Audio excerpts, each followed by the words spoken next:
I have to figure this all out. It's all on me. If I don't handle it, then who will?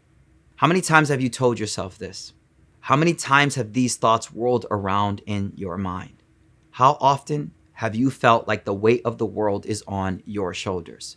That we are the only ones responsible for making things work?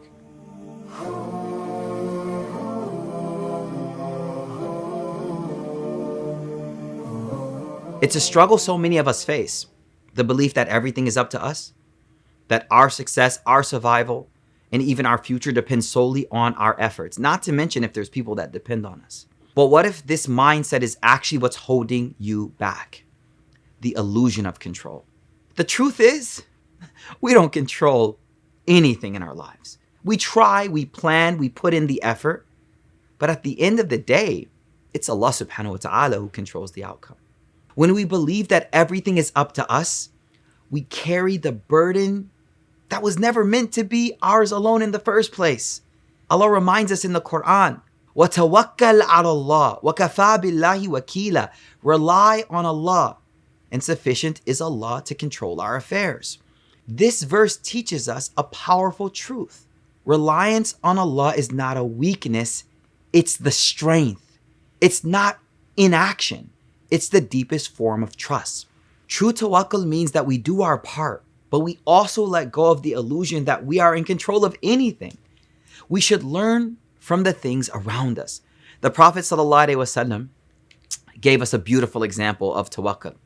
He said, لو أنكم توكلتم على الله حق توكله لرزقكم كما يرزق الطير يغدو خماصا ويتروح بطانا. Rasulullah ﷺ, he said, if you were to truly trust in Allah as is due, as you should, He would provide for you the way He provides for the birds. They go out from their nests in the morning hungry, and they come back full. Notice how the birds don't just sit in their nest and wait for food to come to them. They go out, they seek, they take action. But their sustenance comes from Allah. They don't stress about tomorrow. They don't carry the burden of the unknown. They trust that Allah will provide. If Allah subhanahu wa ta'ala will take care of the birds, then what about you? Imagine this scene. You're in the most terrifying situation possible. You're fleeing not only to save your life, but the life of your friends, family, and community. And you reach a dead end. What would you think in that moment? How would you be at that moment? Well, Musa alayhi salam and his people are fleeing from Fir'aun. They reach the ultimate dead end, the sea. And behind them, Pharaoh's army is closing in. There's no way forward, no path, no escape. Panic spreads amongst the people. They say, Inna lamudrakun. We're done. We're stuck. We're caught. What does Moses say in that moment? Kalla inna ma'iya rabbi sayahdeen. Notice the dialogue, the inner dialogue. Notice what he's saying to himself. He says, no. Inna ma'iya rabbi. My Lord is with me. He will guide me. This is his inner dialogue when there's no path forward, that it wasn't up to him. And in that moment, Allah subhanahu wa ta'ala splits the sea. A path appears where there was no path. A way forward is made where there was no way. What does it teach us?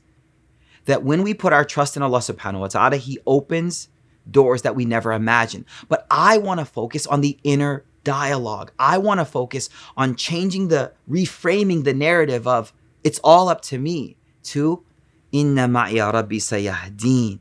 That's what we want to do. We want to highlight the negative train of thought and notice how this prophet teaches us the positive, the proper way that we should be thinking. So ask yourself, how often do I take on stress because I think everything depends on me? How often do I hold on to worry instead of handing it over to Allah? Do I believe that if I do my part, Allah subhanahu wa ta'ala will take care of the rest? Letting go doesn't mean giving up. It means doing your best and then trusting that Allah subhanahu wa ta'ala's plan is better than anything that I could come up with for myself. It means reminding yourself that you're not alone, that Allah subhanahu wa ta'ala is the best of planners, the best of providers, and the best of helpers. So today, let's make the choice to let go, to trust, to believe, and to breathe. realizing that it's not up to me, it's up to Allah subhanahu wa ta'ala.